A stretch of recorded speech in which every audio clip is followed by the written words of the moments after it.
I sincerely thank the government of Oman and India for the gracious invitation extended to Excellency Praksakhon, Deputy Prime Minister and Minister of Foreign Affairs of the Kingdom of Cambodia. Unfortunately, due to prior commitments, he could not be here with us. I'm honored and pleased to represent my country on his behalf at this 8th Indian Ocean Conference. I also thank our host, the government of Oman and the India Foundation for facilitating my delegation's travel and their warm hospitality. Excellencies and distinguished guests, recently global geopolitics have become increasingly uncertain and complex. Technological advancements and globalization have transformed national and international economies. These developments, in turn, have shaped the patterns of global and domestic productions and distribution of resources.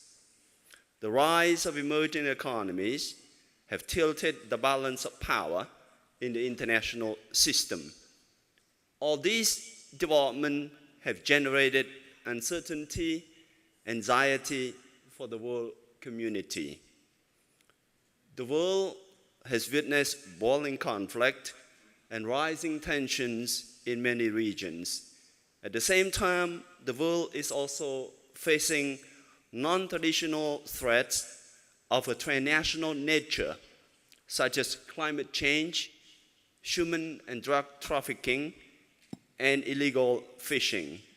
We all know that any solution to these complex challenges require multiple-level, multiple-actor consultation and cooperation. The Indian Ocean Conference, which brings together political leaders, think tanks, academics, and civil society organizations, is a fitting venue. Excellencies and distinguished guests, in my brief remarks, I would like to make 3 points that are not necessarily in order, but in connection with one another, and these are the issues facing the Indian Ocean regions that we are discussing under the theme of securing economic interests, mechanism for addressing these challenges, and Cambodia's commitment to promoting collaboration and development. The Indian Oceans and India have been critical in advancing civilizations in the Southeast Asian regions through people-to-people connectivity and knowledge transfer for over 1,000 years.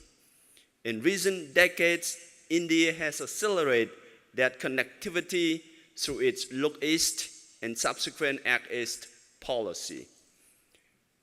The under-constructed India-Myanmar-Thailand trilateral highway is India's seamless road network that connects the Indian subcontinent to Southeast Asia. It aims to enhance trade, foster cultural exchanges, and contribute to regional stability. When extended to Laos, Cambodia, and Vietnam, which we hope it will eventually achieve that goal, this highway further expands Southeast Asia link to the Indian Oceans. And this connectivity enhances the two regions' economic security, including maritime economic security. Trade and people-to-people connectivity between the Indian Oceans region and Southeast Asia have increased the completions of ASEAN-India Air Transport Agreement.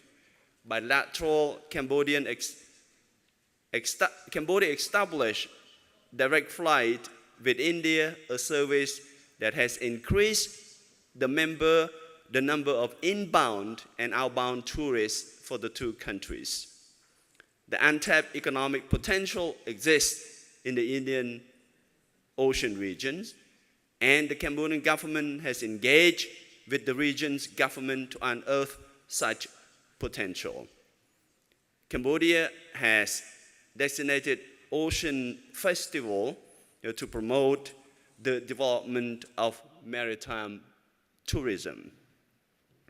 The Indian Ocean is linked to the Pacific Ocean through the South China Sea, which forms the Indo-Pacific.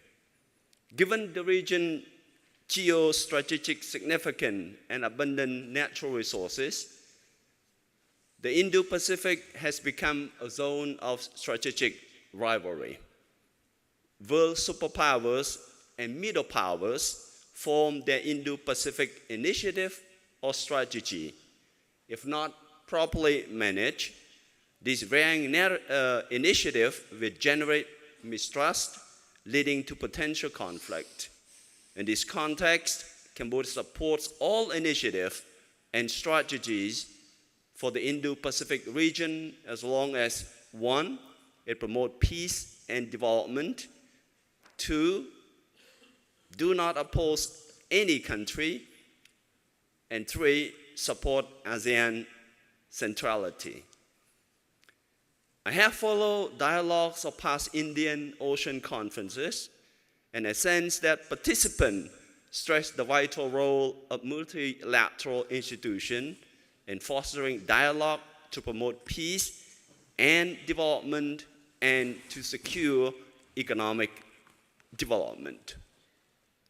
ASEAN has well established, as some of our previous speakers have pointed out, institutional mechanisms, and they have brought together all stakeholders to discuss varying issues critical to Asia Pacific, from trade to security to culture.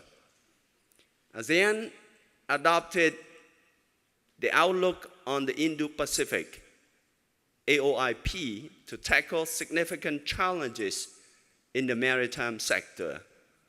The AOIP shares many visions and goals articulated by participants of successive Indian Ocean conferences.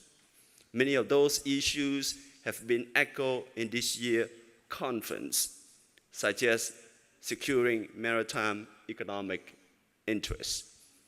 In sum, addressing those issues require building confidence amid the declining climates of trust among countries and the need to turn competition into cooperation amid rising geopolitical rivalries. Collectively, globalization has served the world quite well.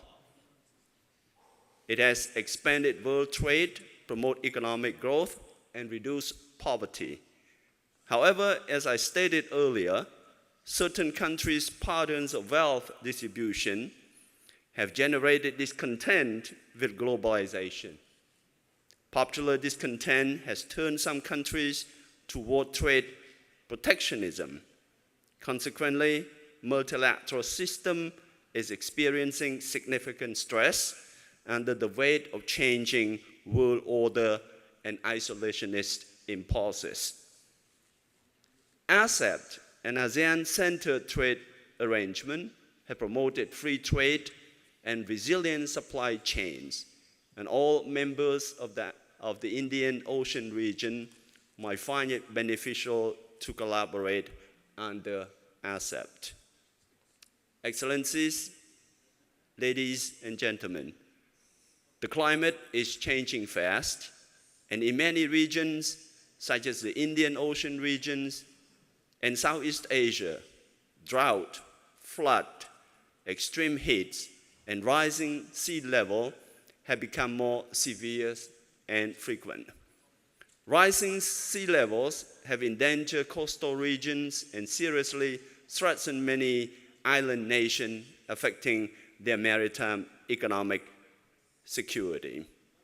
As far as climate change is concerned, the time for urgency is now. Cambodia has put efforts to addressing climate change within its national policy and the ASEAN framework to promote the development of the blue economy, conserve natural resources, and protect maritime environment. Cambodia is committed to carbon neutrality by 2050. The Cambodian government has identified clean energy as a national security priority because it is the key to Cambodia's sustainable growth, energy security, and environmental stewardship. Energy transition has been in action as evident by the components of renewable resources in the country's energy supply. The challenges arising from climate change are like a tickling time bomb. Addressing climate change challenges require, to use Jeffrey Sachs' words, a big push. Therefore, there is a need for greater collaboration with and assistance in finance and technology from developed nations to advance scientific research on maritime ecology, mitigate the threat of climate change, and adapt to climate change. With some countries' weariness toward multilateral platform to tackle climate change, countries of the global south need to double down their efforts. A forum such as this will help advance our collaboration on research and efforts to mobilize financial resources, technology, and scientific knowledge. I would conclude my remark with this final thought, that our world has undergone tremendous changes, for the better for the most part. However, some lingering issues have impeded effort forging partnership to solve the world's critical issues, including securing maritime economic interests. These include rising geopolitical competition, inward-looking propensity in some countries due to discontent with globalization, seemingly resolvable yet unresolved effects, prolonged conflicts such as those in Ukraine and the Middle East, and rising non-traditional security threats that have threatened world and maritime economic interests. Cambodia strongly urges states in the region to work together to promote practical regional cooperation that is inclusive, complementary, and mutually beneficial. By strengthening collaboration, we can effectively address regional and global challenges while laying the groundwork for a resilient region that is not only withstand today's uncertainty, but also pave the way for a brighter, more sustainable future for the future generation. I thank you for your attention.